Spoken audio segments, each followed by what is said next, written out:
Okey guys, kali ni aku nak buat anjung. Anjung depan rumah ni pula.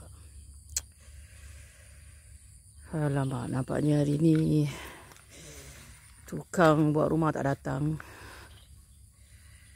Aku call pun tak jawab. Mungkin dia sibuk kot.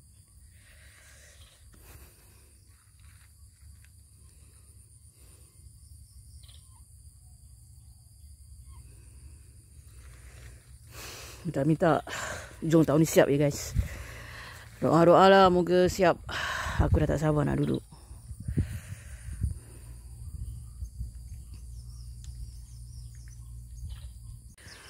Kalau dari depan macam ni lah dia punya bahagian depan dia.